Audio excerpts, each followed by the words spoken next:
semuanya, selamat siang.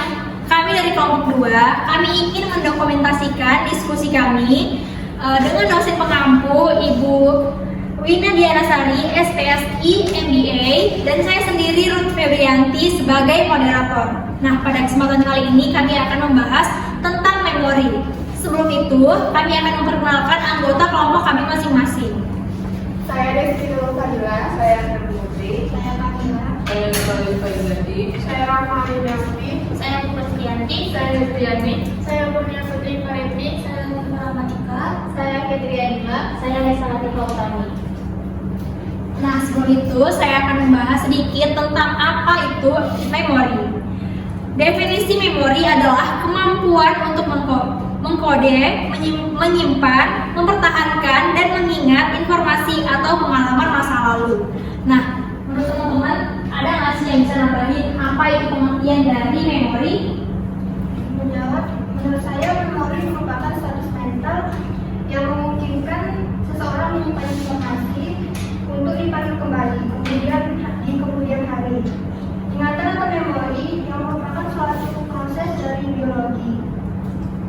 Proses penyimpanan informasi ditangkap oleh panca indera manusia dan menimbulkan kembali informasi yang akan didapatkan pada masa lampau yang setelahnya terpusat di dalam otak. Nah, dan selanjutnya itu ada jenis-jenis Menambahkan. Oh ya? Nah, dan saya menambahkan juga memori ini pada dasarnya sesuatu yang terbentuk dan dapat membentuk jati diri kita sebagai manusia. Dan juga itu merupakan hal yang dapat membedakan kita dengan makhluk hidup lainnya. Memori ini juga bukti bahwa seseorang itu belajar. Kenapa bisa disebut belajar? Karena manusia itu bertindak sesuai dengan apa yang telah terjadi pada masa lalunya. Itulah mengapa memori bisa kita sebut sebagai hal untuk belajar. Terima kasih.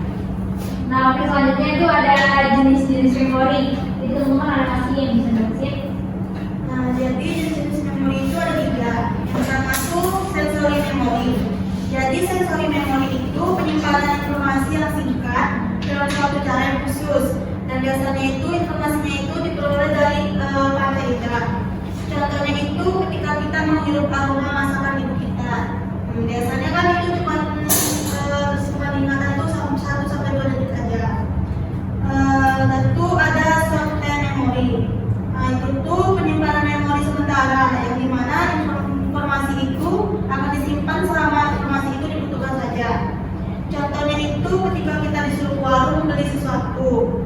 Biasanya itu setelah siap beli itu tuh langsung lupa kan.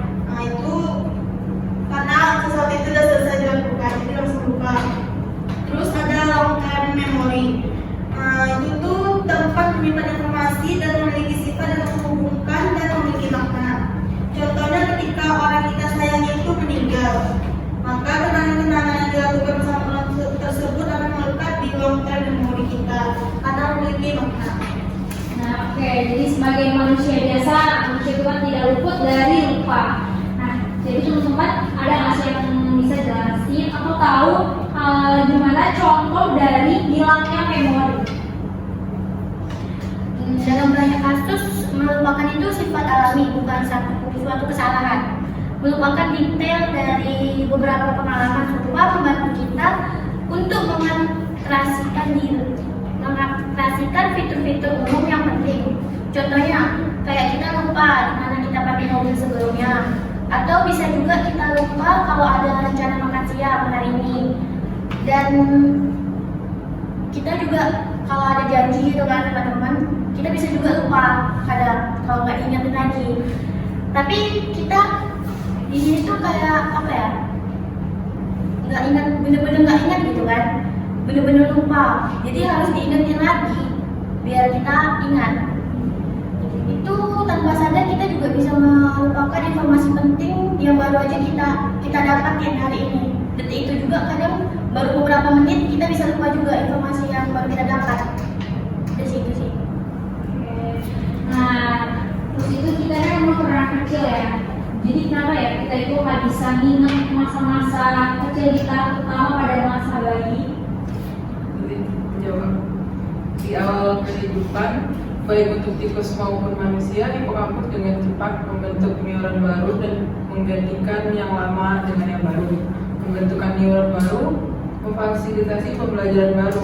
Tapi karena neuron baru dan sinapsis menggantikan yang lama, pembelajaran baru melemahkan memori lama. Pembelajaran baru tidak selalu melemahkan pembelajaran lama, terutama pada orang dewasa. Tetapi jika pola pembelajaran baru dan lama bergantung neuron baru, maka akan timbul konflik. Jadi awalnya nggak sih amnesia pada masa kecil kita. Nah selanjutnya itu akibat dari hilangnya memori itu kan pasti kalau ada sebab pasti ada akibat. Itu gimana sih akibat dari hilangnya memori pada seseorang?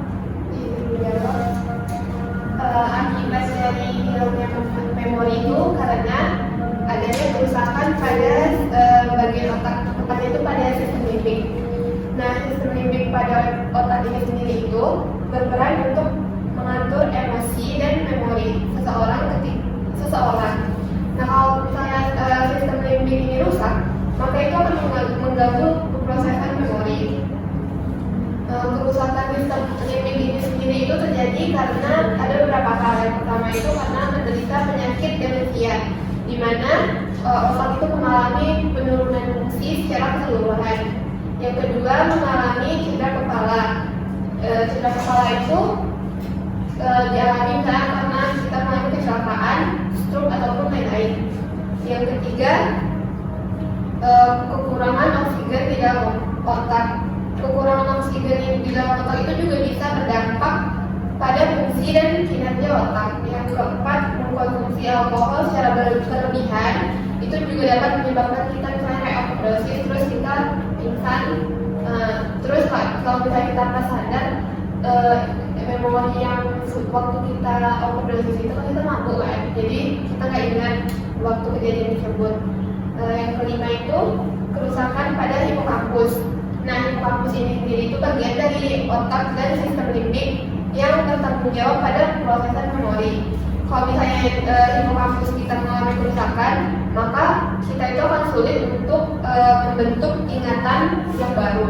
Nah, yang terakhir itu mengalami trauma psikologis, di mana kayak misalnya kita trauma kayak seperti depresi, stres, dan misalnya kita jadi korban kejahatan dan lain-lain. Itu sih yang saya tahu tentang akibat dari hilangnya memori. Yang saya ketahui tentang hilangnya memori itu seperti amnesia. Amnesia itu sendiri secara umum dikenal dengan hilangnya ingatan adalah kondisi yang menyebabkan seseorang kehilangan ingatannya. Ingatan yang hilang biasanya meliputi kejadian atau pengalaman masa lalu, informasi, fakta seperti yang diketahui sebelumnya. Umumnya beberapa pasien amnesia masih mempertahankan ingatan tentang identitas serta kemampuan motorik mereka. Namun sebagian orang juga dapat kehilangan ingatan tentang hal tersebut. Selain kesulitan mengingat pengalaman masa lalu, penderita amnesia juga mengalami kesulitan dalam mempelajari informasi baru atau membentuk ingatan baru. Tidak ada pengobatan khusus untuk penderita amnesia, tetapi terdapat beberapa teknik khusus yang dapat diterapkan berbagai penderita amnesia. Selain pengobatan secara medis, penenangan secara psikologis juga perlu diberikan oleh dokter kepada pasien selama masa pemulihan. Saja ya banyak kasus gitu. Kalau orang harus dari klub terus minum alkohol, pagi-paginya itu pasti dia lupa tentang apa yang dia lakuin kemarin. Berarti alkohol itu sangat berpengaruh ke ingatan kita. Nah, terus itu penyebab dari si hilangnya memori itu gimana sih? Dan teman-teman yang bisa jawab? Bisa dijawab. Penyebab dari hilangnya memori itu orang mengalami permasalahan pada memorinya itu biasanya dapat ada beberapa faktor sebagai penyebabnya. Salah satunya yaitu adanya kerusakan pada otak lokal. Nah, dalam sistem otak itu ada yang namanya hipokampus.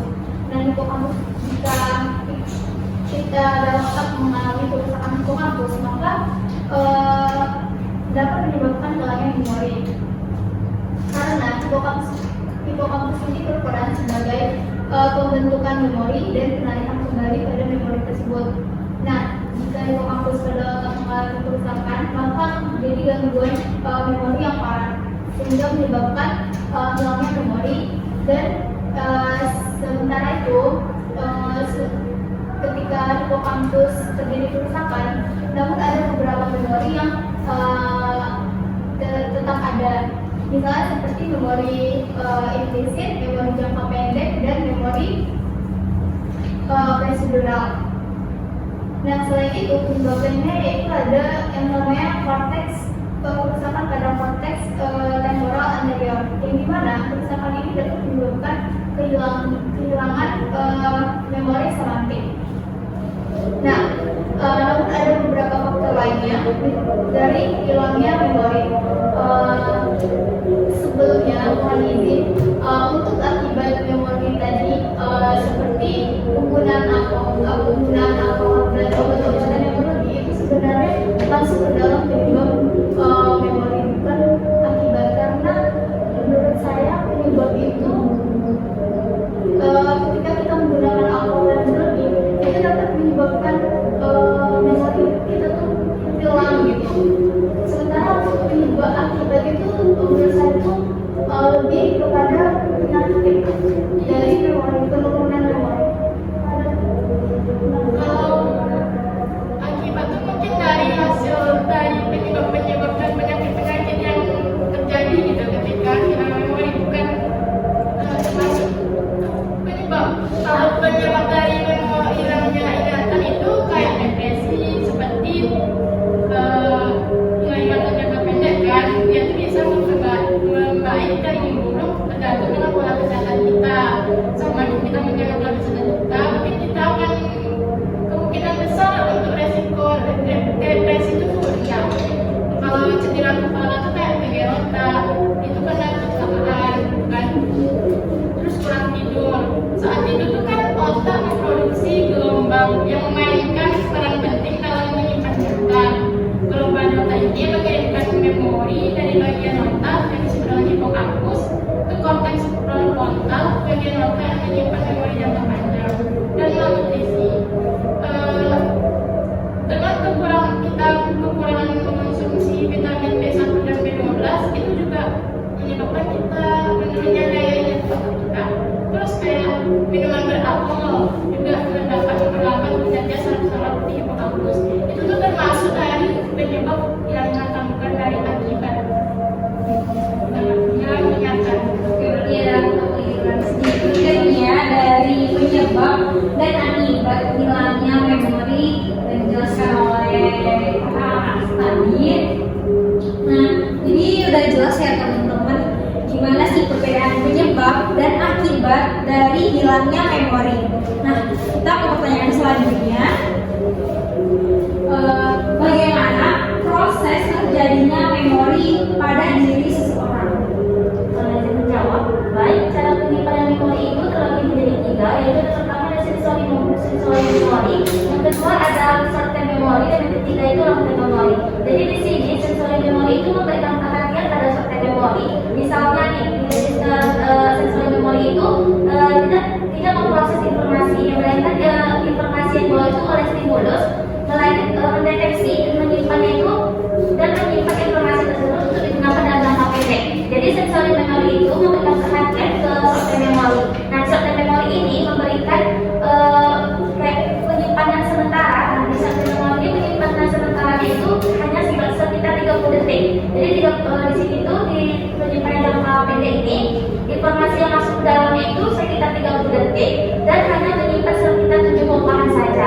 Nah, di sini di informasi jangka pendek ini terletak di lobus frontal, yang mana terdiri dari korteks motorik utama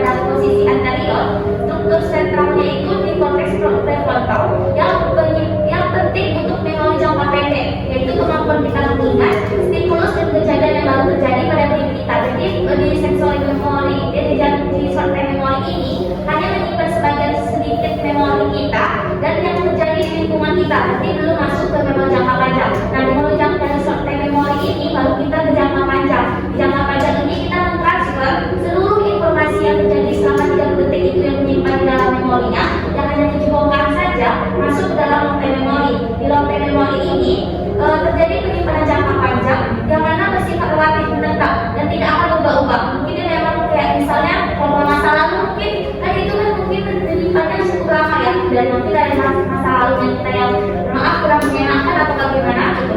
Terus di sini tuh di memori jangka long term memory ini yang paling istimewanya itu ialah penyimpanan jangka panjangnya itu yang kapasitasnya itu tidak terbatas.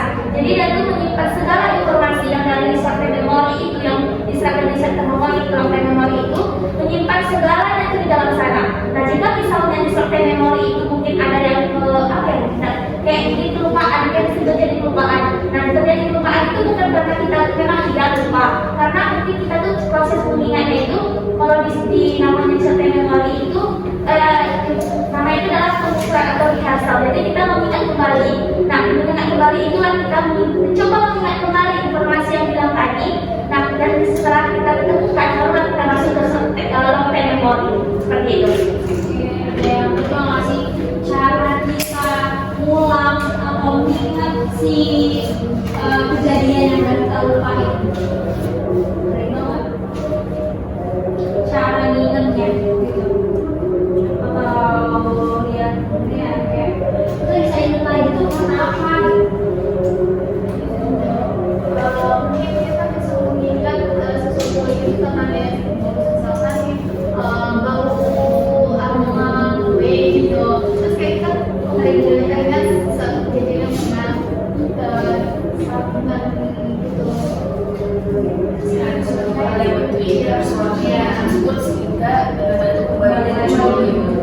Berarti ada attention di situ, ada perhatian di awal kan?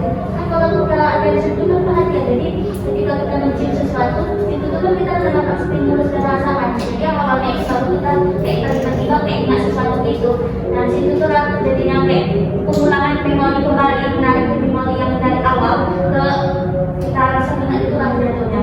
Ya, pengalaman juga sih dari saya kan kalau misalnya kita nih misalnya lagi galau-galaunya, terus itu ada lagu yang lagi booming-boomingnya di saat galau itu, terus nanti beberapa bulan kita ada lupa sama masalah kita, terus tuh kalau tuh setel secara random gitu, entah kita lagi di mana, jadi itu kita bisa jadi kan ingetin kesalahan kita gitu, ya ada jago gitu, istilah kerennya sekarang. Nah, situ juga ada memori kan berkaitan dengan intelijensi. Jadi apa sih itu intelijensi? Intelijensi itu kayak kemampuan seseorang untuk menyesuaikan diri, karena atau belajar dari pengalaman, karena pada dasarnya kan manusia itu berinteraksi dengan lingkungan, jadi kemampuan untuk menyesuaikan diri itu sangat diperlukan kan. Jadi itu intelijensi. Kemudian intelijensi itu ada macam-macam tesnya juga, yang kayak skala Binet dan skala Wechsler. Terus juga ada manfaat dari intelijensi ini, itu tuh dibagi kedua, manfaatnya bagi anak-anak, terus yang kedua bagi orang dewasa. Kalau di bagi anak-anak ini ada tes kecerdasan. Nah itu tuh nanti juga pada kegunaannya bagi anak-anak ini ada keperluan termasuk kayak untuk mengetahui ketidakteraturan kayak keterbelakangan mental, cacat learning, sama gangguan kognitif yang lainnya gitu. Nanti dari sini juga bisa tahu penempatan bakatnya tuh kemana dan kayak khususnya tuh kemana gitu. Nanti kalau bagi orang dewasa, tes intelijensi ini lebih ngarah ke untuk mendapatkan informasi klinisnya, seperti kan kayak termasuk pikunan, trauma, atau disabilitas mental gitu. Bisa menambahkan yang punya Hani. Nah, mungkin intelijensi itu kan kenapa sih bisa berkaitan dengan memori? Nah, misalnya seperti ini. Contohnya itu misalnya kalian mungkin pernah dengar nih kalau IQ kita itu bergantung pada imun kita. Kenapa? Ya karena itu. Jadi intelijensi itu informasi yang masuk itu maksud tuh kayak pelajaran kita selama ini itu tuh jadi keturunan dari ibu kita, kayak kita tuh dari ibu. Jadi kenapa kita itu sebagai para orang tua ini mungkin harus cerdas, harus pintar, karena apa nanti kita tuh benar-benar pada anak kita. Nah itu makanya kenapa inteligensi itu sama berkaitan dengan memori, berkaitan sama dengan memori seperti itu, karena memiliki kayak kecerdasan anak itu pun juga tergantung pada ibunya seperti itu. Jadi memori itu sama berangkat sama berkaitan dengan inteligensi ya, karena inteligensi itu adalah pembelajaran yang mana nanti seperti misalnya kita dalam melihat sesuatu, kan pembelajaran itu kita melihat sesuatu, kita simpan kembali, kita mendengarkan, kita melihat dan kita menyimpannya seperti itu sih. Kayak yang kita tahu kan inteligensi itu juga mencakup kayak penalaran itu, jadi kayak mencakup cara berpikir mekanis, matematis, memahami, mengingat, kayak berbahasa itu kan juga cuma tadi bilang kayak dari gen gitu kan. Cuman kan kayak bisa itu nanti kayak kalau dari gen itu juga ada nanti kayak misalnya kayak dari makanan atau gizi gitu kan bisa buat meningkatkan si kemampuan inteligensi tadi. Seperti itu sih yang kalau saya tahu. Jadi sekian pembahasan dari hasil diskusi kami. Jadi kesimpulan yang dapat kita ambil dari materi memori ini adalah memori merupakan situs mental yang memungkinkan seseorang menyimpan informasi untuk dipanggil kembali di kemudian hari. Proses penyimpanan informasi ditangkap oleh panca indera manusia, dan juga ada nih penyakit yang berhubungan dengan memori, yaitu Alzheimer. Hilangnya ingatan bisa juga disebabkan oleh depresi, kurang tidur, cedera, malnutrisi, dan minum alkohol yang telah disebutkan tadi. Jadi lumayan berpengaruh nih ya pola hidup kita terhadap memori kita selanjutnya. Jadi sebagai generasi muda, jaga pola kesehatan kita dari sekarang untuk kedepannya agar hidup kita lebih baik lagi. Oke, sekian diskusi dari kelompok kami. Bila ada kesalahan, kekurangan dan kesalahan kata mohon dimaafkan. Kami dari kelompok 2 mengucapkan Assalamualaikum warahmatullahi wabarakatuh.